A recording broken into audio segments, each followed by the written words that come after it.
Hello everyone, Shrimati मोहरी देवी Tapadia girls college के YouTube channel में आपका फिर से स्वागत है। पिछले वीडियो लेक्चर में हमने टेट्रापोड्स के बारे में पढ़ा था। टेट्रापोड्स के कैरेक्टरिस्टिक्स पढ़े थे, उनके कुछ कैरेक्टरिस्टिक्स देखे थे, जैसे कि उनमें गिल्स प्रेजेंट जो है वो एम्ब्रॉयनिक स्टेज में होगी, बट जो मैच्योर फेज़ है वहाँ पे लंग्स आ जाएंगे। हमने गिल्स को देखा था जो कि एम्ब्रॉयनिक स्टेज तक ही प्रेजेंट रहती है। उसके बाद जो एडल्टहुड है उसमें क्या होता है, रेस्पिरेटरी ऑर्गन, लंग्स आ जाते हैं। उसके बाद हमने देखा था कि इनकी किडनी जो है वो मेसोनेफ्रिक या मेटानेफ्रिक टाइप की होती है। किडनी इज मेसो और मेटानेफ्रिक। उसके बाद हमने देखा था रेस्पिरेशन तो लंग्स के थ्रू हो गई, गिल्स के थ्रू सिर्फ एम्ब्रॉयनिक स्टेज में। किडनी देख ली, मेसो या मेटानेफ्रिक या नहीं एडवांस किडनी। पहले हमने प्रोनेफ्रिक देखी थी जो कि बहुत प्री मैच्योर किडनी होती है, सबसे लेस डेवलप्ड, और यहाँ पे सबसे ज़्यादा एडवांस डेवलप्ड किडनी आती है, मेटानेफ्रिक किडनी। उसके बाद हमने देखा था कि जो इनके एक्सोस्केलेटन्स हैं उसमें स्केल्स या फेदर्स या हेयर्स पाए जाएंगे।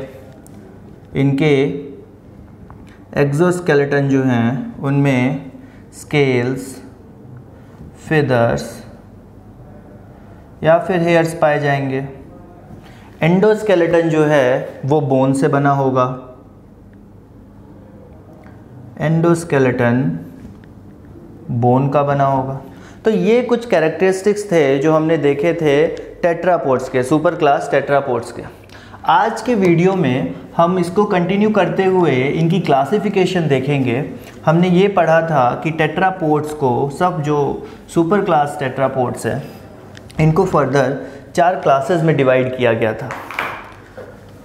4 क्लासेस में डिवाइड किया गया था सुपर क्लास टेट्रापोड्स को। एम्फीबिया, रेप्टिलिया, एव्स और मैमल्स। ये 4 पार्ट्स थे, ये 4 क्लासेस थे। अब इनमें से आज हम लोग फर्स्ट क्लास एम्फीबिया के बारे में पढ़ेंगे कि इनके क्या कैरेक्टर्स हैं, और फर्दर ऐसे ही पढ़ते पढ़ते हम amphibia, reptilia, Aves and finally mammals, जिसमें हम ह्यूमंस के बारे में पढ़ेंगे। तो आज अपन एम्फीबिया के बारे में पढ़ते हैं, कुछ इनके कैरेक्टरिस्टिक्स देखते हैं। Okay, amphibia. स्टार्ट करते हैं अपन एम्फीबिया के बारे में। अब ये जो एम्फीबिया के अंदर आने वाले, क्लास एम्फीबिया के अंदर आने वाले जो ऑर्गेनिज्म हैं, they are partially aquatic and terrestrial. ये एक्वेटिक भी होते हैं, टेरेस्ट्रियल भी होते हैं। ओके, they are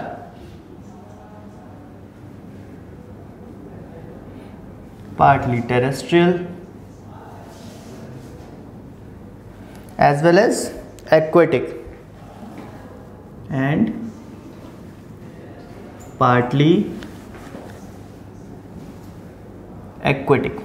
ओके, पानी में भी पाए जाएंगे और ज़मीन पे भी पाए जाएंगे। तो वैसे होते हैं एम्फीबियंस। अब एम्फीबियंस में अपन किसके बारे में पढ़ते हैं? जनरली फ्रॉग्स, पता है ना। तो वो पानी में भी पाए जाएंगे, ज़मीन पे भी पाए जाएंगे। नेक्स्ट पॉइंट अपन देखते हैं कि अब जो स्ट्रक्चर है इनका, स्ट्रक्चर ही जो है ये, इसके पहले अपन ने क्या पढ़ा था? टेट्रापोड्स जो अपन ने स्टार्ट किया था उसके पहले हमने पढ़ा था पिसेस। उसके बाद हम लोग जो टेट्रापोड्स में हम एम्फीबिया पढ़ रहे हैं अभी, और यहाँ पे इसके आगे आएगा reptilia. So they have the characteristics and they are the in between link between pisces and reptilia. Okay, so the member of amphibians, they are structurally in between pisces and reptilia. They are structurally in between pisces and reptiles. Okay, structure के आधार पे ये fishes और reptiles के बीच में होंगे। Next अपन देखते हैं, this class they have approx 7000 species. 7000 species इनके अंडर आएंगी, 7000 टाइप ऑफ ऑर्गेनिज्म आएंगे इनके अंडर, और कितने ऑर्गेनिज्म होंगे ये तो कोई काउंट है नहीं, तो 7000 टाइप ऑफ स्पीशीज इनके अंडर आएंगी एम्फीबियंस के अंडर। नेक्स्ट देखते हैं अपन कि ये जनरली अगर टेरेस्ट्रियल है भी, अगर ये टेरेस्ट्रियल ऑर्गेनिज्म है, बट ये जो रिप्रोडक्शन है उसके लिए एक्वेटिक पानी में ज़रूर जाएंगे। Okay, they are amphibious, they are amphibious but they return to water for reproduction, but they return to water for reproduction। Okay, amphibious nature के होंगे, बोथ मतलब टेरेस्ट्रियल भी होंगे, एक्वेटिक भी होंगे, but for reproduction they must go to water, they must go into water. तो amphibious nature के हैं, ये टेरेस्ट्रियल भी हैं, एक्वेटिक भी हैं, पर जब इनको रिप्रोडक्शन करना होगा तब ये पानी में ही जाएंगे। ओके, नेक्स्ट अपन देखते हैं कि अब ये जो हैं पोइकिलोथर्मिक ऑर्गेनिज्म, पोइकिलोथर्मिक ऑर्गेनिज्म मैंने पिछले वीडियोस में जो स्टार्टिंग वीडियोस थे वहाँ पे बताया था। पोइकिलोथर्मिक जिसको आप कोल्ड ब्लडेड भी बोल सकते हो, दैट मीन्स कि ये उस टाइप के ऑर्गेनिज्म है जो कि अपना बॉडी टेम्परेचर आउटर इन्वायरमेंट के अकॉर्डिंग चेंज कर लेते हैं। They change their body temperature according to the outer environment. Okay, ऐसे ऑर्गेनिज्म को कोल्ड ब्लडेड ऑर्गेनिज्म बोलते हैं। वार्म ब्लडेड ऑर्गेनिज्म वो होते हैं कि आउटर एनवायरनमेंट कुछ भी हो बट वो अपना बॉडी टेम्परेचर खुद रेगुलेट कर सकते हैं। So they are poikilothermic, they can't regulate their body temperature. बाहर का जो टेम्परेचर रहेगा उसके अकॉर्डिंग ये अपना टेम्परेचर चेंज कर लेंगे। नेक्स्ट अपन देखते हैं लिम्स जो हैं, क्योंकि टेट्रापोड से limbs are usually 2 pairs, limbs are usually 2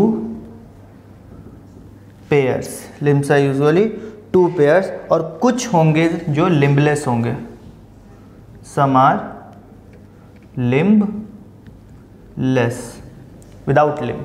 okay, so कुछ स्पेशीज है, maximum they have 2 pairs of limbs, but कुछ होंगे जो लिम्स नहीं होंगे। नेक्स्ट अपन देखते हैं, मैं इसको मिटाता हूँ आगे अपन देखते हैं यहाँ पे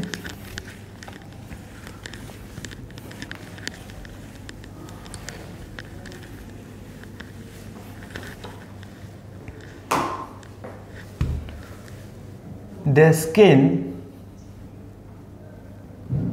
is smooth and without scales. Their skin is smooth and without scales. Okay? Next, अब जो अपन ने देखा कि ये टेट्रापोड्स चूँकि इनके पास 2 पेयर ऑफ लिम्स होते हैं, तो कल मैंने एक वर्ड आपको बताया था पेंटाडक्टाइल।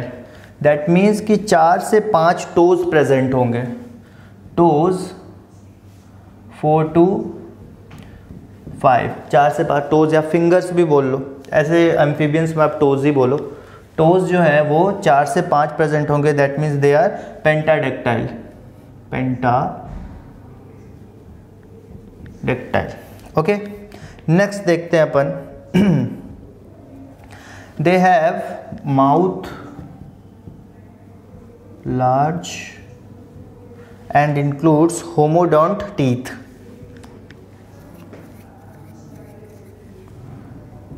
upper and lower jaw contains homodont teeth। Homodont teeths मतलब एक ही वैरायटी के टीथ, एक ही टाइप के टीथ। अब जैसे हम देखें तो हमारे पास इंसिजर, केनाइन, प्रीमोलर, मोलर ऐसे टाइप के टीथ होते हैं, but homodont type of teeth मतलब सिंगल टाइप ऑफ टीथ। अब इनके पास एक ही तरह के दांत होंगे अपर और लोअर दोनों जॉज में, और ये जो दांत होंगे ये डिफ्रेंशिएट नहीं होंगे, अलग अलग टाइप के नहीं होंगे, एक ही टाइप के होंगे। ओके, नेक्स्ट अपन देखते हैं एलिमेंट्री कैनाल जो है इनका, एलिमेंट्री कैनाल, ये टर्मिनेट होगा क्लोएका में, terminates into cloaca, CLOAC, sorry for that, terminates into cloaca. अब क्लोएका के बारे में मैंने बताया था कि ये वैसा चैम्बर है जहाँ पे इंटेस्टाइनल और यूरिनरी जो प्रोडक्ट्स हैं वो जाके ख़त्म होते हैं, वो वहाँ पे आके जमा होते हैं। एक ट्रैक है जो यूरिनरी ट्रैक जो है या इंटेस्टाइनल ट्रैक, वो क्लोएका में ही जाके ओपन होता है। दिस इज़ अ पैसेज और this is a chamber, this is a chamber. Okay, next अपन आगे देखते हैं, इसको मैं मिटाता हूँ।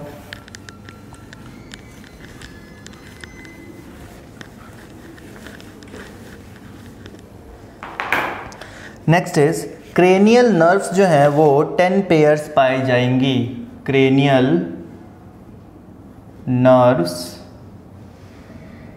10 पेयर्स, एंड जो इनका स्कल होगा, जो ब्रेन होगा, वो डाइकोंडाइलिक होगा। Their brain first is cranial nerves 10 pairs. Cranial nerves जो आपका ब्रेन होगा उसके जो लोअर पोर्शन है, बॉटम पोर्शन, वहाँ से जो नर्व्स निकलती है उन नर्व्स को होता है जो कि अदर बॉडी पार्ट से, सेंस ऑर्गन से आपके ब्रेन को कनेक्ट करती है, वैसे जो नर्व्स होती हैं। ओके, वो होती है आपकी क्रेनियल नर्व्स। नेक्स्ट अपन देखते हैं, नेक्स्ट इज रेस्पिरेशन। तो अपन ने देख लिया, heart 3 chambered, heart 3 chambered heart होगा। उसके बाद they are basically ureotelic,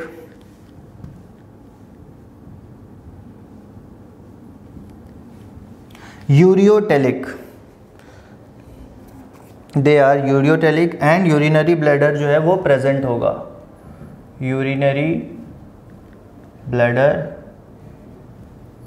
present, they are ureotelic, urinary bladder present होगा। स्किन जो है इनका, उसमें क्रोमेटोफोर्स पाए जाएंगे। स्किन जो है उसमें क्रोमेटोफोर्स पाए जाएंगे। दैट इज, क्रोमेटोफोर्स क्या करेगा? पिगमेंट प्रोवाइड करेगा, कलर प्रोवाइड करेगा। स्किन कंटेन्स क्रोमेटोफोर्स, ये क्या है? पिगमेंटेशन के लिए है। ये कलर प्रोवाइड करेगा स्किन को, तभी वो किसी कलर को रिफ्लेक्ट कर सकते हैं, तभी वो किसी कलर के हमें दिख पाएंगे। ओके, आरबीसी जो होगा इनका, that is RBC is nucleated and biconvex RBC. Okay, आगे देखते हैं। इसको आप प्लीज़ नोट डाउन करते जाना, ऐसा ना हो कि नोट डाउन मत करना। वैसे तो ये रिकॉर्डेड वीडियो है, बट स्टिल नोट डाउन करते जाओगे, समझने में आसानी होगी। Heart 3 chambered, RBC is nucleated and biconvex RBC. Okay, next अपन देखते हैं। Next is skin has chromatophores. Their females are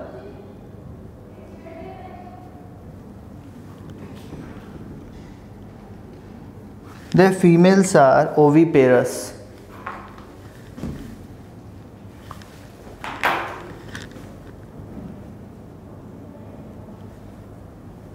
Females are oviparous. Larval stage को टैडपोल बोला जाता है, ये आपको शायद पता ही होगा। larval stage is tadpole. Larval stage is tadpole. Okay, so these are something, कुछ इनके कैरेक्टरिस्टिक्स थे एम्फीबियंस के। इसमें और भी कई सारे कैरेक्टरिस्टिक्स हैं। होमोडोंटिक टीथ आपने देख लिया, उसके बाद टोज़ देख लिया आपने, क्योंकि पेंटाडक्टाइल है, 5 टोज़ होंगे या 5 फिंगर्स आप बोल सकते हैं एक लिम्ब के अंदर। और इसके बाद ये टेट्रापोडा है, 2 पेयर ऑफ लिम्ब आ जाते हैं इनके अंदर। एक्वेटिक होंगे, टेरेस्ट्रियल भी होंगे, बट इनको रिप्रोडक्शन के लिए पानी में ही जाना पड़ेगा। कोल्ड ब्लडेड होंगे, मतलब अपने बॉडी टेम्परेचर को एनवायरनमेंट के अकॉर्डिंग इनको चेंज करना पड़ सकता है। उसके बाद डाइकोंडाइलिक स्कल होगा। डाइकोंडाइलिक स्कल मतलब यहाँ पे ऑक्सीपिटल कॉन्डाइल जो है वो 2 होंगे, they have dicondylic school. That means कि जो ऑक्सीपिटल कॉन्डाइल है वो 2 होंगे। ओके, ऑक्सीपिटल कॉन्डाइल मतलब कि वो पोर्शन जो कि वर्टिब्रल कॉलम से जुड़ता है और ब्रेन और वर्टिब्रल कॉलम को जोड़ता है। ब्रेन और वर्टिब्रल कॉलम को जोड़ने वाला बीच का जो पोर्शन होता है दैट इज ऑक्सीपिटल कॉन्डाइल, वो 2 होंगे, तो इनका स्कल जो है वो डाइकोंडाइलिक स्कल हो जाएगा। ठीक है, तो these are some basic characteristics of class amphibia. Next video में हम एम्फीबिया की क्लासिफिकेशन को देखेंगे कि उनको कितने क्लासेस में डिवाइड किया गया है, सॉरी इनकी क्लासिफिकेशन देखेंगे कि इनको कितने ऑर्डर्स में डिवाइड किया गया है। तो ये इनके जनरल कैरेक्टर्स थे, इनको आप नोट करिएगा एंड आई होप कि आपको ये सब चीज़ समझ में आएगा, क्योंकि बहुत बेसिक चीज़ें हैं। इसके बाद क्लासिफिकेशन जब हम पढ़ेंगे तो उसमें शायद कुछ ऑर्गेनिज्म हैं जिनके नाम आपको याद करने पड़े। तो अगर ये आपको वीडियो पसंद आया हो तो आप लाइक कीजिएगा। Thank you very much.